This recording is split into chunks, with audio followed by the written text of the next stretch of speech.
आप मेरे ससुराल वाले हैं। मेरी शादी ठेठ पंजाबी परिवार में हुई।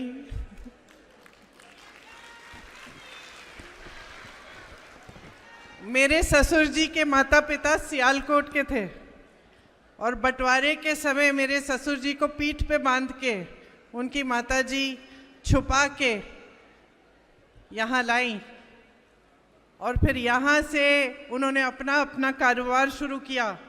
एकदम सब कुछ छोड़ के, अपना पूरा सारा जो भी था वह सियालकोट में छोड़ के जब यहाँ आए तो उन्होंने अपना कारोबार शुरू किया। मुरादाबाद में गए, पीतल का कारोबार शुरू किया। 5 भाई थे मेरे ससुर जी और उनके भाई, तो एकदम अच्छा बड़ा ठेठ पंजाबी परिवार था। मैं आपको बताना चाहती हूँ कि मैंने पंजाबियत के बारे में कैसे सीखा।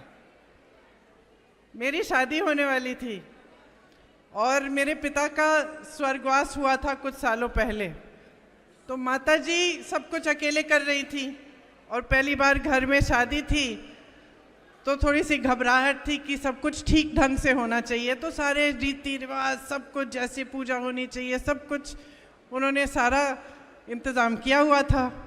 मेरी पंजाबी सहेलियां थी कॉलेज में, तो घर आई, ढोल लेके आई। तो एक दिन शाम को मेरी सहेलियां आई, ढोल लेके बैठी और नाचने लग गई, गाने लग गई। एक उस समय एक गाना था, काली तेरी गुत्ते परांदा तेरा लाल नहीं। गाने लग गई, नाचने लग गई। अंदर से मम्मी निकली और ऐसे खड़े होके कही, हमारे घर में शादी के टाइम नाचते नहीं हैं। तो हम सब रोने लग गए और वहीं से मैंने सीखना शुरू किया कि पंजाबी जो संस्कृति वो कैसी होती है, क्या होती है। मेरा परिवार अलग था, बहुत स्ट्रिक्ट रूल्स होते थे। मेज़ पे भी जब हम खाने के लिए बैठते थे तो जब तक इंदिरा जी का परमिशन नहीं लेते थे तब तक हम बच्चे उठ नहीं पाते थे। तो जब मेरी शादी हुई तो एकदम मैंने एक अलग कल्चर देखा, एक अलग संस्कृति देखी। और मेरी सासू माँ भी पंजाबी नहीं थी, लेकिन उनकी शादी पंजाबी घर में हुई थी, तो उन्होंने सब कुछ अपनी सासू माँ से सीखा था। तो मुझे कोई फ्री एंट्री पास नहीं दिया उन्होंने, इजी एंट्री नहीं कराई मेरी। तो मुझे लगता था मैं सफाई भी कर लेती थी उनके लिए, पलंग भी बना देती थी, सूटकेस भी बना देती थी, अगर कहीं जा रही खाना पका देती थी, किचन भी साफ करके रखती थी। लेकिन मुझे लगता था कि मेरी सासू माँ तो कभी खुशी नहीं हो रही है, मैं तो सब कुछ कर रही हूँ आपको मालूम है कैसा लगता है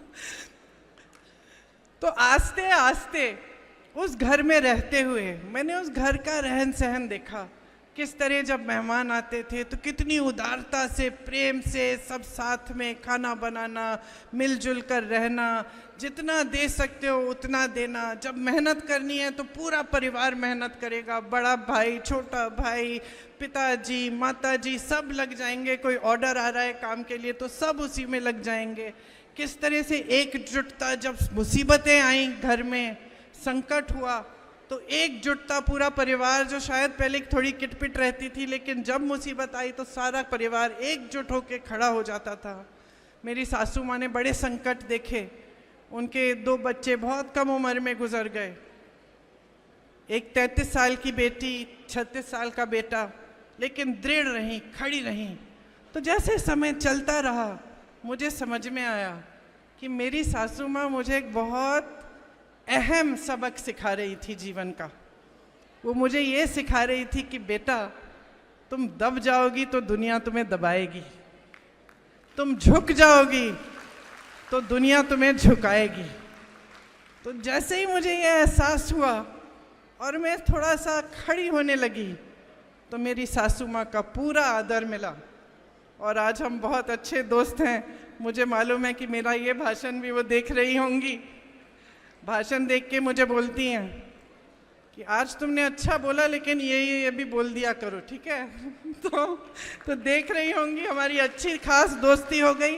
और पंजाबियत के बारे में मैंने उनसे सीखा, मैंने आपके रहन सहन के तरीके सीखे, खाना भी पकाना सीखा, राजमा चावल, कढ़ी चावल, सब कुछ। और सबसे अहम बात यही सीखी कि किस तरह से मेहनत से और साहस से जीवन की सारी मुसीबतों का सामना कर सकते हैं, बशर्ते हम गलत रास्ते को न पकड़ें और हम कभी झुके नहीं, अपने असूलों पर हम अटल रहें, दृढ़ रहें। एक ढीठपन होता है, वो ढीठपन अपने असूलों के लिए होना चाहिए।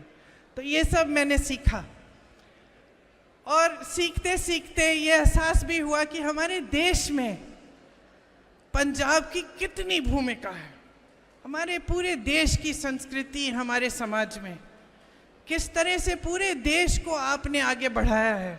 यहाँ के किसानों ने हमें हरियाली दी, हमारे अन्नदाता बने, हरित क्रांति जब हुई अपनी मेहनत, अपने खून पसीने से इस धरती को सींचा। यहाँ के शहीदों ने हमारी आज़ादी की लड़ाई लड़ी। गर्व है मुझे कि आज हमारे मंच पे आप बैठी हैं। भगत सिंह जी ने क्या किया हमारे देश के लिए। तो ये है पंजाब और यह है पंजाब की अहमियत हमारे देश में और ख़ास तौर से मेरे जीवन में, मेरे दिल में।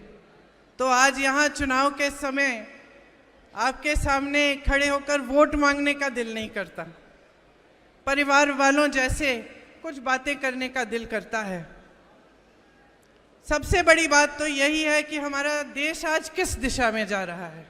हम सब बहनें हैं, सबके बच्चे हैं और जो भी है, कोई बड़े परिवार का हो, कोई गांव का हो, कोई किसान का हो, किसानी खेती करता हो, सब क्या चाहते हैं अपने बच्चों के लिए।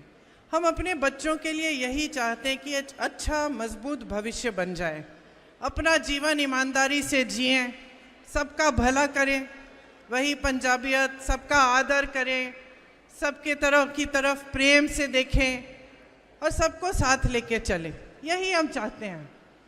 तो अपनी राजनीति में भी, अपने नेताओं से भी हम यही उम्मीद रख सकते हैं कि हम एक दिशा दिखाएं और वो जो दिशा दिखाएं वो एक ईमानदारी की दिशा हो, वो एक सही रास्ते पे चलने की दिशा हो। एक मर्यादा होती है देश की, एक गरिमा होती है देश की, उसे मजबूत रखने की दिशा हो। लेकिन आज जो हमारी सरकार है केंद्र में 10 सालों से चल रही है और हमें हर स्तर पर दिख रहा है कि जो हमारा लोकतंत्र है उसने हमें सिखाया कि जनता सर्वोपरि होती है। सबसे पहले सरकार जनता के लिए काम करती है, सत्ता के लिए नहीं। उसका हम आज विपरीत देख